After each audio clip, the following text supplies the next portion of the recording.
Selamat siang teman-teman. Kita ketemu lagi di teori komunikasi pertemuan 7. Jadi di sini di sini dingin karena habis hujan kampus. Jadi saya akan menjelaskan beberapa hal terkait dengan materi kita pertemuan 7. Jadi kalau kemarin minggu kemarin kita sudah membicarakan tentang tradisi. Ya mungkin karena saya juga masih punya hutang sama teman-teman, cepatnya saya lunasi.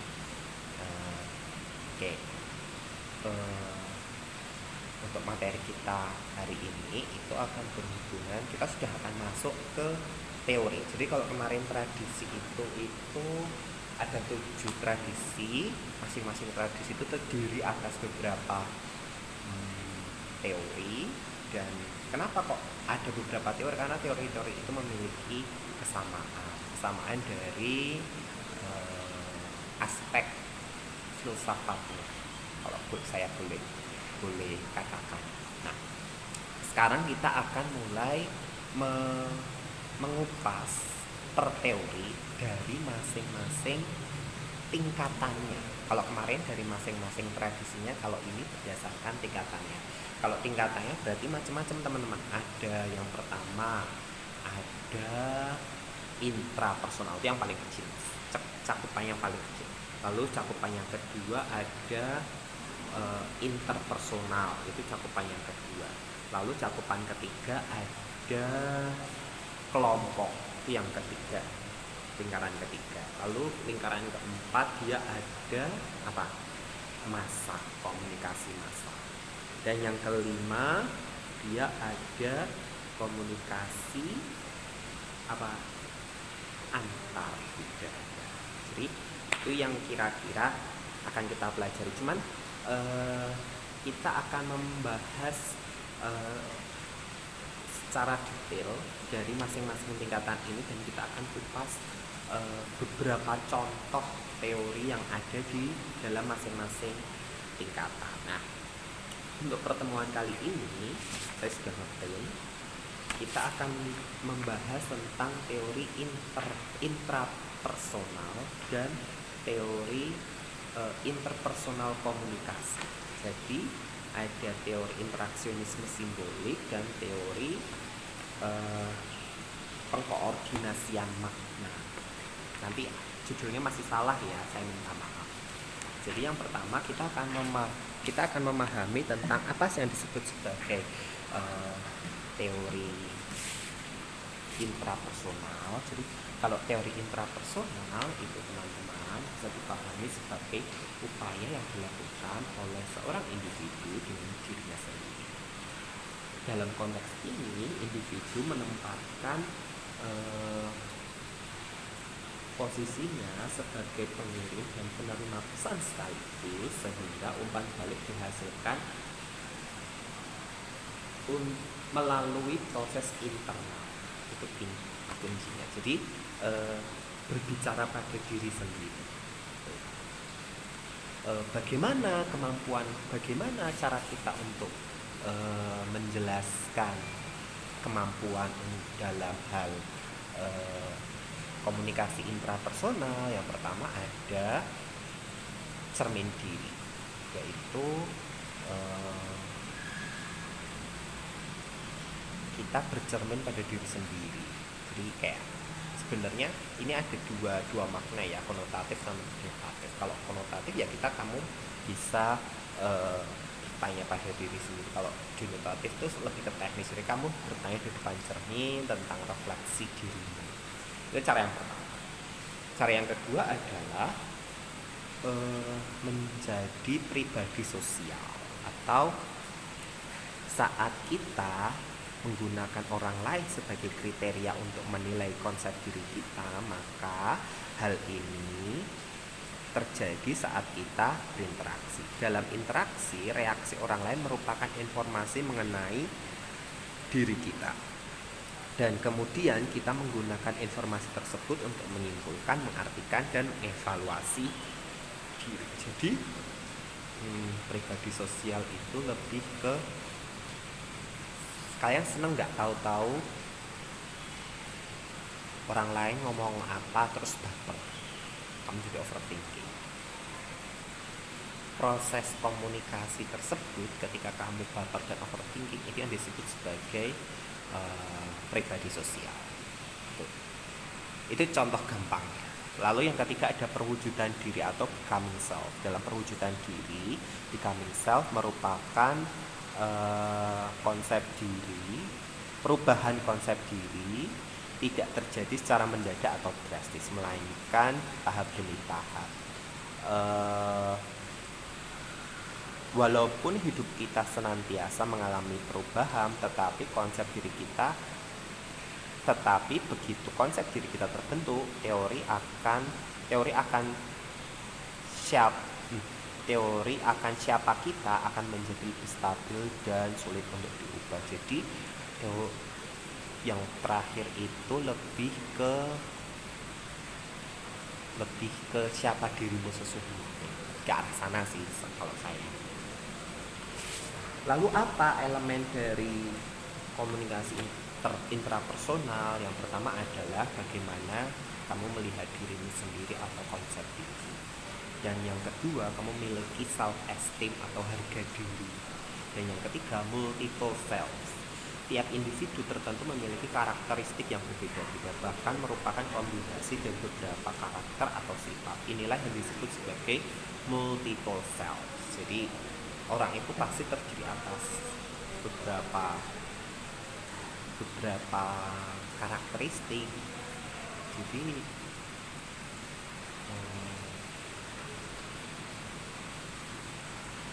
ada yang extrovert tapi dia melo, ada yang dia sanguinis tapi dia kombinasi sama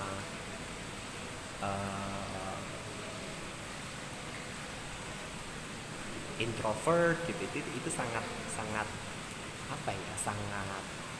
banyak choice. Tapi tiga hal ini yang terpenting dalam membentuk diri sendiri. Komunikasi intrapersonal. Lalu yang berikutnya adalah ketika kita membahas tentang komunikasi intrapersonal, ada hal yang kita sadari bahwa kita akan melalui apa yang disebut sebagai, kita harus memahami apa yang disebut sebagai persepsi dan konsep diri. Apa yang dimaksud dengan persepsi, apa yang dimaksud dengan konsep diri? Persepsi adalah pengalaman tentang objek peristiwa atau hubungan-hubungan yang diperoleh dengan menyimpulkan informasi dan menafsirkan pesan. Jadi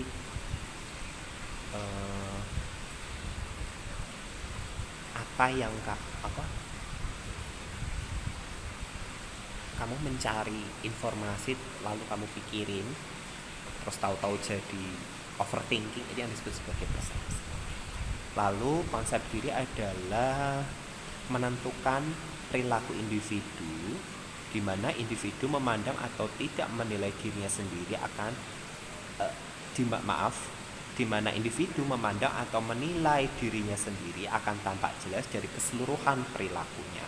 Dengan kata lain, perilaku seseorang akan sesuai dengan cara individunya memandang dan menilai dirinya sendiri. Jadi konsep diri ini lebih ke bagaimana kamu berperilaku. Kalau tadi berpersepsi itu ada di otak, tapi konsep diri itu sudah kamu mengambil keputusan, kamu mengambil perilaku, sikap dan keputusan untuk berperilaku tertentu.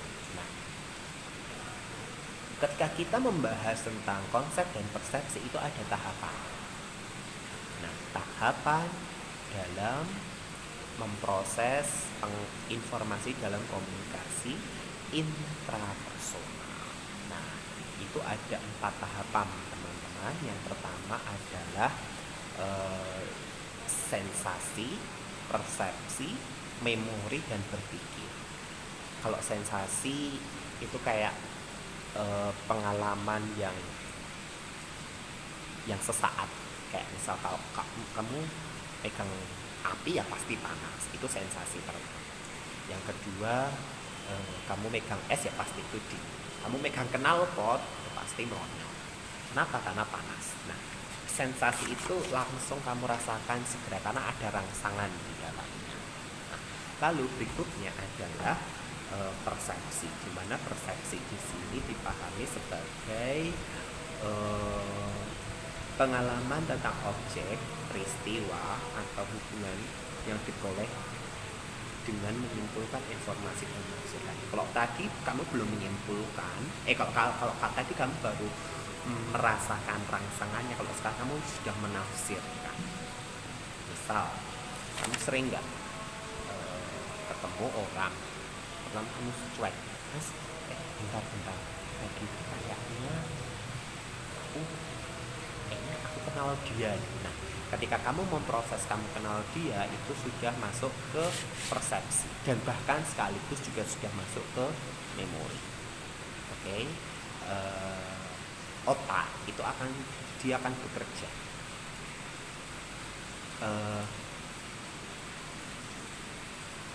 Kamu megang knalpot, kamu megang termos atau kamu megang panci panas tanpa sobek, kamu megang set, itu sensasi yang pertama panas. Tapi otak oke, panas.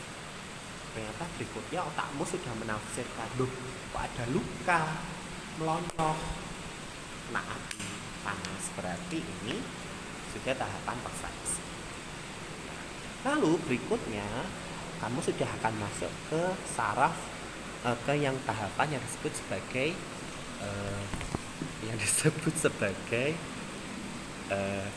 memori. Apa yang disebut sebagai memori? Memori adalah sistem yang berstruktur yang menyebabkan organisme sanggup merekam fakta tentang dunia menggunakan pengetahuan dan membimbing perilaku. Memori ini itu akan, kamu kan berpikir, kenapa ya kok bisa ya aku megang knalpot?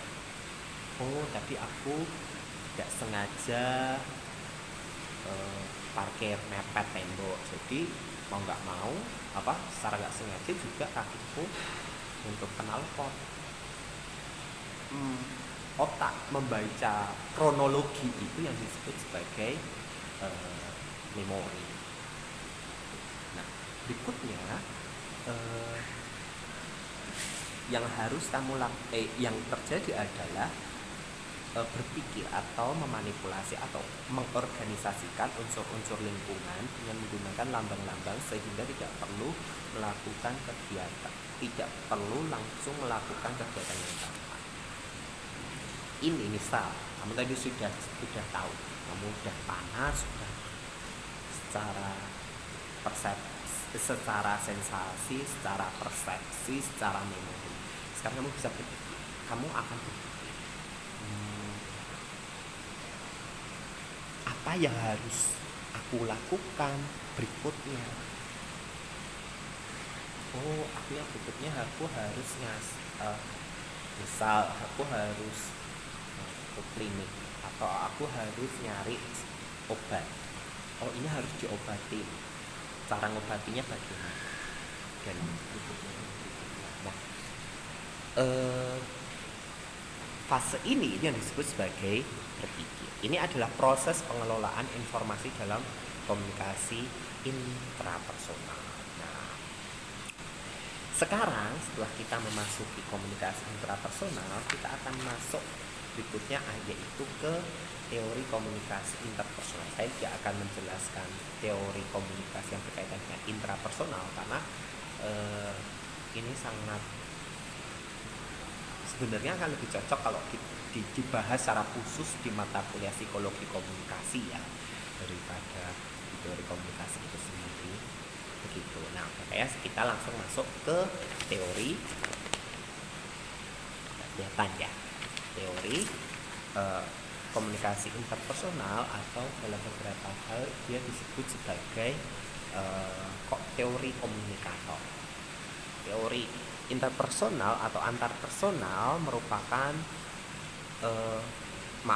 komunikasi interpersonal atau antarpersonal atau dalam hal ini berkaitan dengan komunikator, dia dipahami sebagai proses interaksi melalui pertukaran makna yang dilakukan oleh dua orang atau lebih dengan menggunakan bahasa verbal dan nonverbal sebagai media utama. Jadi paling enggak kamu harus ada komunikasi, harus ada dua orang untuk terjadinya komunikasi interpersonal. Dan biasanya kalau lebih dari 3-4 orang itu dia sudah dikatakan disebut sebagai komunikasi kelompok. Nah, saya lanjutkan lagi, apa karakteristik dari komunikasi interpersonal? Yang pertama, dia biasanya punya dua arus, tidak satu arah tapi dua arah. Yang kedua, dia punya konteks, ada hal yang dibahas. Dan yang ketiga, tingkat umpan baliknya tinggi. Kenapa? Karena dua arah berarti dia langsung merespon. Keempat, komunikasi mengatasi selektivitas tinggi.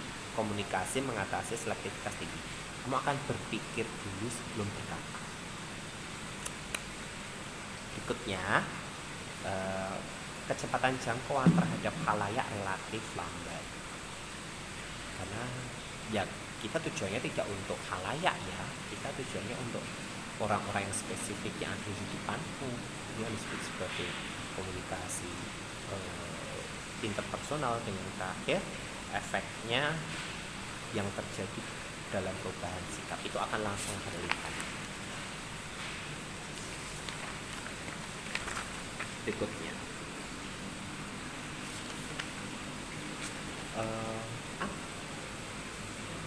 nah berikutnya membahas tentang peranan komunikasi antarpersonal. Ini nggak usah saya baca, saya lanjutkan saja. Jadi berikutnya kita akan menjelaskan, kita akan tahu tentang faktor-faktor yang mempengaruhi selama komunikasi interpersonal berlangsung. Nah, yang pertama yaitu adalah dia memiliki makna. Ketika simbol ada, maka makna itu ada. Dan bagaimana cara menanggapinya? Pasti akan ada makna yang saling mempengaruhi antara komunikator maupun komunikan. Yang kedua, learning, interpretasi makna terhadap simbol muncul berdasarkan pola-pola komunikasi yang diasosiasikan. Pengalaman interpretasi muncul dari belajar dan beroleh dari akan ada proses belajar ketika kamu melakukan komunikasi interpersonal. Maksud saya adalah memahami apa yang diomongi, memahami konteks yang sedang dibicarakan, itu yang dimaksud dengan learning di sini. Jadi